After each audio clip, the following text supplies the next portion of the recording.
Benoit Bourgon. I'm a bit concerned with the position taken by the council vis-à-vis Madame Desnoyers' problem. Can you inform us whether the city issued a construction permit for the bâtiment that is constructed on the limit?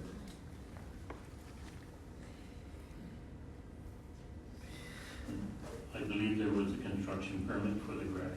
So the people at the city did not do their work. They did not ask the person who was constructing to provide with this certificat de localisation to make sure that the construction was within the bylaw.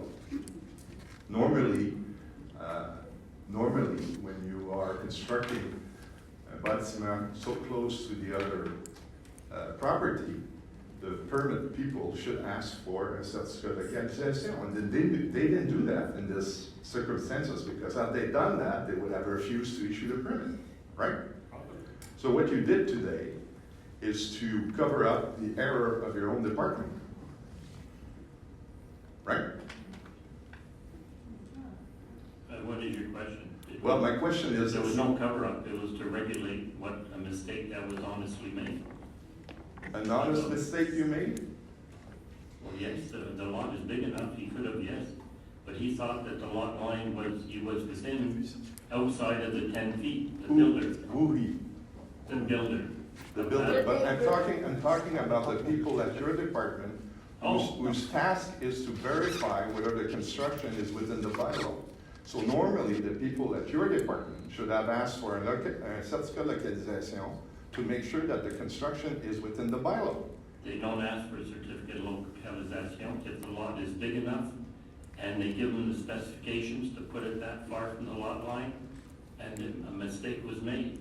Well, I'm So sorry. that's all. I'm sorry. I answered your question, Mr. Bourgon. Well, I can't give you any more. I'm asking you another question Yes, with the following comment. What? When I asked for a certificat de localisation, insofar as my own property in Lac Brun, the first thing that Mr., I don't remember his name, but it's the same person that is there, he asked me, are you close to the limite de propriété de ton voisin? I said, yes.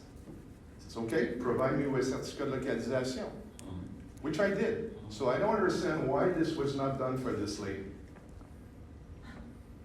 I don't understand. And my other question is, did anybody offer or suggested to Madame Desnoyers to retain counsel before any new modification be done? Was she told that she should retain counsel? I don't know. She spoke with Owen Falcaro on numerous occasions, and Everyone's looking at me, I guess I'll answer. She's spoken to people at the town hall literally dozens of times about this issue, about the line in general, about the surveyor's report that she eventually had made, and she was fully advised about the existence of the minor derogation request made by her neighbors. I told her that the council was going to have a preliminary decision after caucus. I spoke to her again this morning and confirmed what the council's intention was. I invited her to come here. She even submitted a document in case she couldn't make it. Can you answer my question, whether you suggested to her that she should retain counsel? No, I did not do that. Okay. Now, I have another question for you, Mayor Burkham, because you did not answer my question in the previous question period. Je comprends qu'une des raisons pour laquelle le CCU a accepté la construction des deux horribles bâtiments en face du IGA. Le CCU n'a jamais parlé de ce dossier-là. Vous dites ça à chaque fois que vous venez au micro sur ce dossier-là. Ces dossiers-là, ces immeubles-là n'étaient pas en PIA. Donc le CCU n'a pas eu l'occasion de se prononcer sur ces immeubles. M. Ouvrard a dit que le CCU se prononce sur tous les immeubles de 3 appartements et plus. Depuis cet incident-là, on a pris des mesures pour corriger ça, M. Bourgon. Maintenant, est-ce que j'ai tort de dire qu'il n'y a toujours pas de PIA qui s'applique sur l'ensemble des constructions le long de Norton? Non, le chemin Norton est en PIA. C'est en PIA. Pas toutes, mais une grande majorité. PIA prévoit des règles d'architecture comme la hauteur des bâtiments, le type de déclin sur les bâtiments, la couleur des bâtiments, la couleur des fenêtres, le type de matériaux. On connaît les règles de PIA. Mais je demande si le PIA qui s'applique prévoit ça. En fait, le PIA prévoit qu'il est étudié, donc le document est soumis. Si il passe au CCU, selon l'analyse, on regarde les bâtiments autour et on se positionne de ce côté-là. Donc, il n'y a aucune règle précise qui guide le CCU dans son appréciation d'un projet. Comme il existe, à titre d'exemple, à Saint-Sauveur, on ne peut pas bâtir dans le village de Saint-Sauveur. On ne peut pas avoir d'enseignes qui ne sont pas des enseignes en bois. On peut pas avoir, on doit avoir certains matériaux. Vous n'êtes plus dans le PIA, vous êtes le règlement sur l'affichage. On a un règlement sur l'affichage qui parle du matériel, qui parle du type d'immeuble. Mais en ce moment, il n'y a pas de règle précise. Sur l'affichage, oui. Non, je ne parle pas de l'affichage. Je parle de la construction générale qui prévoit le déclin, qui prévoit le type de matériaux, etc. Ça, si je comprends bien, c'est supposé de venir avec le nouveau plan d'urbanisme. Je pense qu'il y a Entre de la confusion. Non, un instant. J'ai posé la question à M. Patterson. En fait, entre autres, oui, c'est un des éléments qu'on va aborder, parmi plusieurs autres, oui. Alors, la question que j'ai posée à M. Burton, étant donné qu'avec le nouveau plan d'urbanisme, il va y avoir plusieurs nouvelles règles qui vont régir la construction des bâtiments dans ce village, pourquoi vous ne faites pas un moratoire immédiatement sur la construction de tout nouveau bâtiment de 3 logements et plus pour permettre aux élus, avec la consultation des citoyens, d'élaborer des règles plus précises qui vont protéger l'architecture de notre village?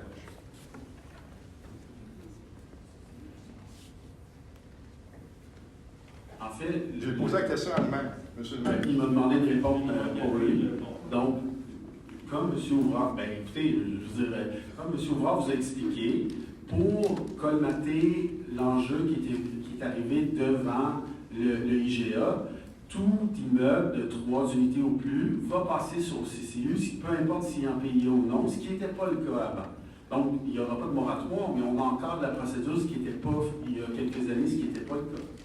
OK. Et sur le CCU, il n'y a aucun architecte jusqu'à maintenant. En fait, au besoin, ce qu'on a fait à plusieurs reprises, on va chercher l'opinion d'un architecte à l'externe au besoin. Vous l'avez fait à plusieurs reprises. À quelle reprise?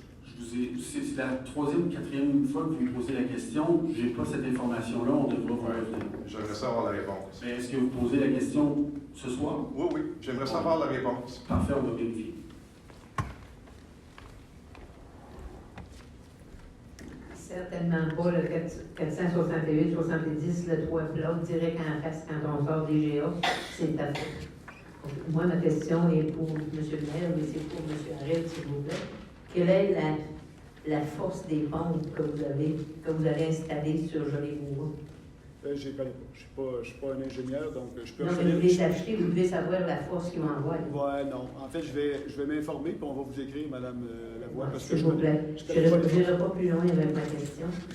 L'autre question, c'est un rappel qu'en 2021, probablement, je ne m'en rappelle pas exactement, le Conseil a retiré du PAE et non le PIA une zone pour permettre au CCU et à la Ville de pouvoir implémenter leur bâtisse.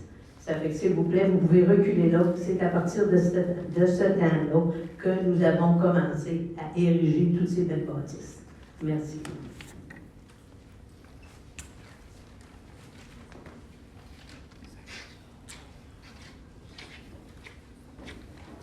Bonsoir, je parle avec votre immeuble ce soir. Votre nom, s'il vous plaît, monsieur? Jean-Luc Leloup, 4 Lefebvre, Fulford, Lacron. Donc, ça fait 12 ans que je suis à Lacron. Et puis, je suis le président élu du club Pickleball Lacron. Alors, j'ai eu le plaisir de rencontrer M. Laplante et j'ai eu le plaisir de vous rencontrer pour la première fois ce soir. Nous avons 380 membres. En 3 ans, on est parti de 80 à 380 membres. C'est commencé avec un petit groupe d'amis. Rendu à 380 membres, on gère ça entre amis, on gère ça comme un club. Notre enjeu principal, c'est le manque de terrain. M. Laplante a dû vous en parler. Il y a des villes avoisinantes qui ont fait des beaux projets. On souhaite que vous allez pouvoir l'entendre. Ma question, c'est où en sommes-nous aujourd'hui? Est-ce qu'on peut espérer de voir ce projet naître dans la prochaine année?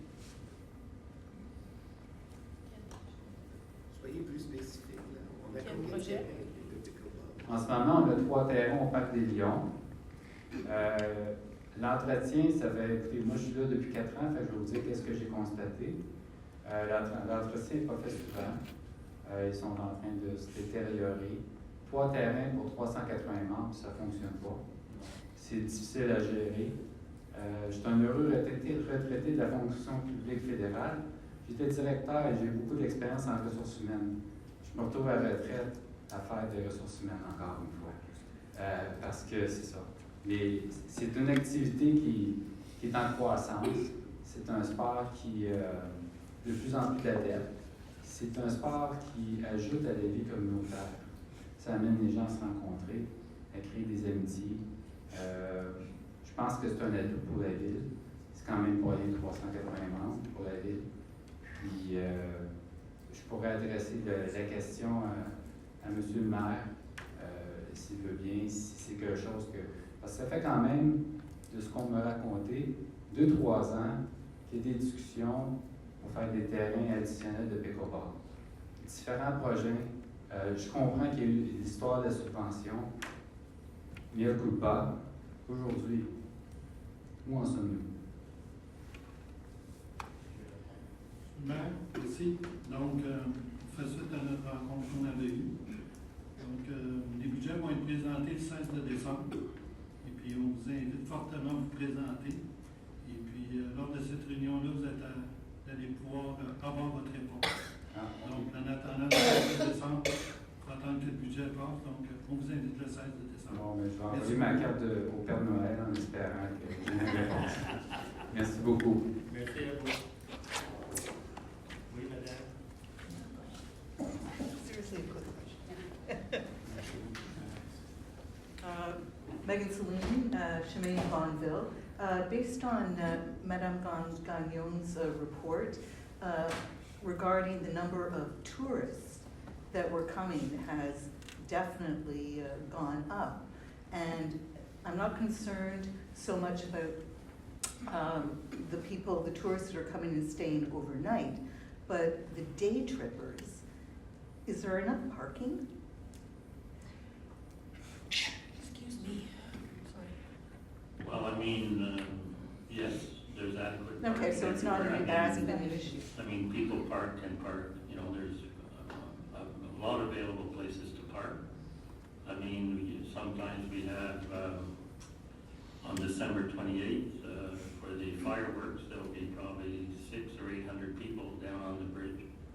And they all find parking everywhere. We've had the Festival Canal in 1998 where my God, we had 18,000 people. That was a problem in one day. But then again, yes, there is adequate parking. People have to park here and there. There's always places next to the fire station where the dog park is, but people like to be right in the center of town. But sometimes they have to walk a little bit, so they're going to have to. That's for sure. Thank you. Mr. Mayor, Yeah. it's a little detail, but the data that's coming from the cellular phones, that means that somebody that cycles into town is going to be picked up as a visitor. You don't have that discrimination in terms of who cycles in or who drives in. You don't have a group. No, And again, still a lot of people in town. yeah. Yes, madam.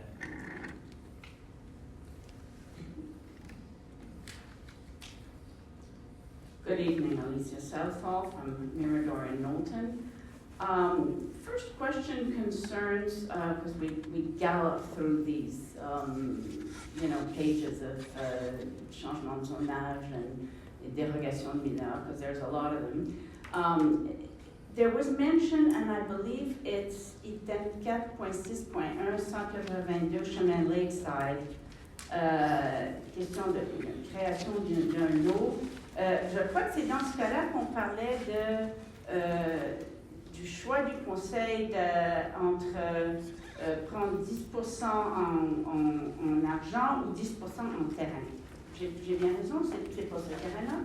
OK, donc, pouvez-vous nous expliquer, nous éclaircir un peu de quoi il s'agit dans ces cas-là? Parce que ce n'est pas la première fois qu'on entend que le conseil est devant un tel choix. Et pouvez-vous donc nous expliquer brièvement de quoi il s'agit et pourquoi vous avez fait le choix que vous avez fait? There's a question we went through very swiftly here tonight on 4.6.1 about the council having chosen to take 10% in money and value for the town as opposed to land. Okay, so can you please explain what that is? Because I know that's not the first time this has come up. I've heard it many times. What is that exactly? So anytime there's a lotissement, subdivision, the question comes up. So if, for example, we look at it and it was in the Foster and or Bonneville sectors. In those cases, we've chosen land because they are adjacent to town land, or if we think we can put a park somewhere, or those are usually the times where we will take the land instead of the value. So the thought behind it used to be that money would go into parks and so on. But so that's usually why we mostly take the financial 10% instead of the land. But we do look at it before we make that decision and say, well, is there a piece of that land that could be useful for the citizens, and go from there. But if there's plenty of green space around, or if the 10% will not be able to be managed adequately, well, then we won't take the land part. Okay, what I'm not hearing, but maybe you haven't mentioned it, but it is in fact a consideration, is what weight, if any, is given to the ecological impact. In other words, here's the scenario I'm thinking of.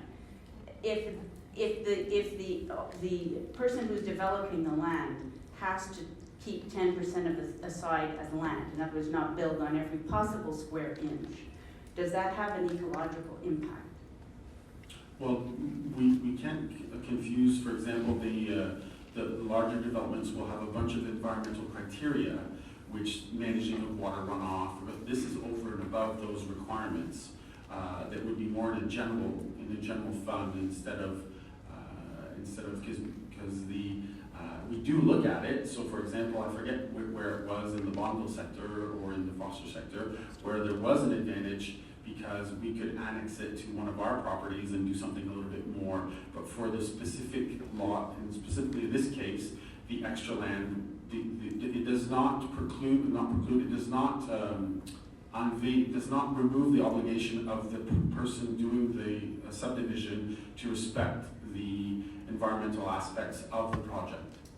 Pouvez-vous nous expliquer, peut-être nous donner un estimé de combien de fois, disons, au courant des, disons, de ce mandat-là, depuis les 4 dernières années, vu la prolifération de développement qu'il y a eu dernièrement, surtout, combien de fois avez-vous choisi de prendre de l'argent au lieu d'insister à ce qu'on consacre 10% du terrain, qu'on le mette à part? Grosso modo, là. Not specifics. I have no clue, but I would say it's the No, majority you of have the the time. CCU, you must have some idea. The CCU has nothing to do with the phone park or with the thing. Yeah. We But can you're also look it the up. deputy mayor and you are sitting on the council and you have Yes, experience. well, we with can, this. we can get the Just information for you, but what I would say is majority-wise, we have taken the 10% in cash instead of the land. The land is looked at, but if there's no use, why have a piece of land that belongs to the town somewhere that we won't be able to put it to good use? Okay, I'm still not clear on the ecological impacts of this, but we'll let it go for now. Perhaps we'll revisit it another time. The other thing I was wondering if you could just clarify for me was when you said we're entering into, est-ce que c'est une nouvelle entente intermunicipale avec Village de Brome? Il n'y en avait pas eu avant, c'est une première. OK. Et il existe déjà une entente avec la ville de Sutton, c'est ça? Are we also in an agreement with Sutton for first responders in town or No. fire? No. Sutton has their own first responders. We were. And their own fire department. Right, but we were in an agreement with them before. Oh, right? before for Right, the yeah. administration, Right, right. just for the administration. But so the only other municipal entity we're in an agreement with is Brome now. Is that correct? Bolton For this? West. No, Bolton And West Bolton too. West, okay, so Bolton West there's for two. fire Thank you. and first responders. Okay, thank you. And we decided to do with Brome. Sure. First of all, we're the first to go for any fire Yeah, in a building in the village of Brome due to the Yeah. management risk of the Right. MRC. that makes sense. We're the closest, so we Yeah. go. So it turned out good. And first responders will be closer than coming all the way from Sutton No, to the village of Brome. Yeah, So yeah. it No, I'm not- makes good sense. I'm not saying it doesn't. Yeah. I'm just wondering, is there an idea of how the costs are shared? Because I mean, are the specifics of how the costs are shared spelled out in that entente? The entente was negotiated between the two towns, and Robert Daniel was mandated by council Right? to go ahead and negotiate it. I don't have the figures here. We heard the figures, we sent him back because we thought it wasn't quite whatever. So the second time came back with a figure that was good for all of council, and we decided to accept it. And how is it split? Est-ce que c'est une question de pourcentage? C'est une question de montant? I'll leave that up to Mr. Arel. Par curiosité. In short, it's based on all the fixed costs are distributed by the richesses foncières, okay? And all the frais variables are distributed amongst the unités d'habitation. So, c'est au prorata de la richesse foncière et des unités d'habitation. C'est basé sur un jugement de la Cour municipale. C'est le même principe avec Bolton West. Il y a eu un jugement de la Cour municipale, la commission, en fait, c'est la commission municipale ou de la Cour municipale du Québec qui a établi des critères qu'on a dupliqués pour Brome. Et est-ce que, donc ça n'a rien à voir avec la fréquence d'utilisation des services, c'est ça? C'est OK. Thank you, that's helpful. And lastly, there was a lot, now I believe you showed us a drawing, I think it was 56 rue Benoît, où il y avait comme un grand terrain qui était divisé en deux. Yep.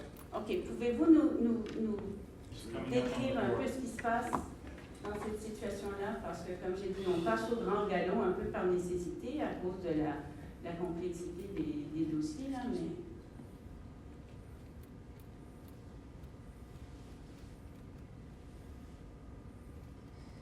En fait, c'est C'est ce ça, lot, non, le non. lot en bleu qui a été séparé en deux à la Ah. demande du citoyen. OK. Et c'est pour... Go back to the other one. OK. OK. It's that and that. C'est pour permettre développement, construction? il y a des En bâtiments. fait, il y a une maison actuellement, ils en veulent une deuxième sur leur terrain, OK. tout simplement. Donc, c'est une demande de dérogation mineure. OK. Oui. It's a huge lot, yeah, for sure. Yeah. Then, oh,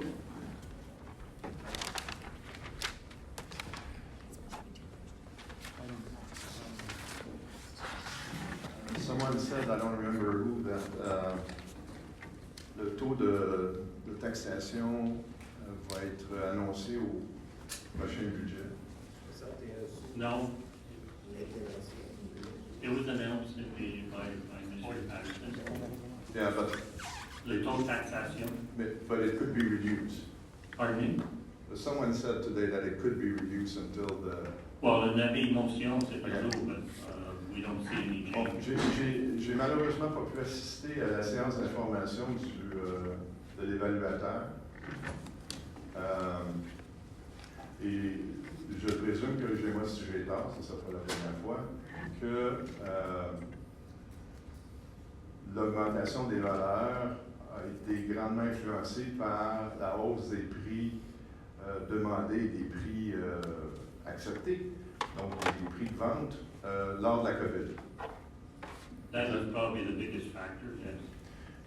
Est-ce que d'ici la décision finale, est-ce que le Conseil va s'informer auprès des 3 ou 4 courtiers en immeuble qui travaillent dans le secteur de Lac-Brome pour vérifier quel est l'état du du marché immobilier en ce moment. Parce que je peux vous dire, et Mme Gagnon est peut-être au courant, que dans mon secteur, depuis 2 ans, il y a 6 maisons qui sont à vendre qui ne sont pas vendues. Et les prix ont chuté drastiquement.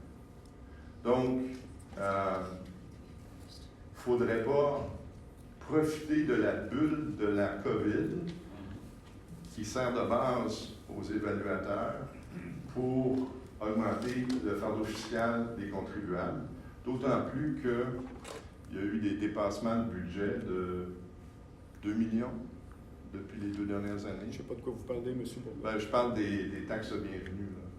Oui, il y a eu des surplus, des taxes de bienvenue, effectivement. Oui. Bon, de 2 millions dans les 2 dernières 2 années. millions cette année encore, puis dans les 2 dernières années, oui. Est-ce que ça se traduit par un excès de budget, un surplus de budgétaire?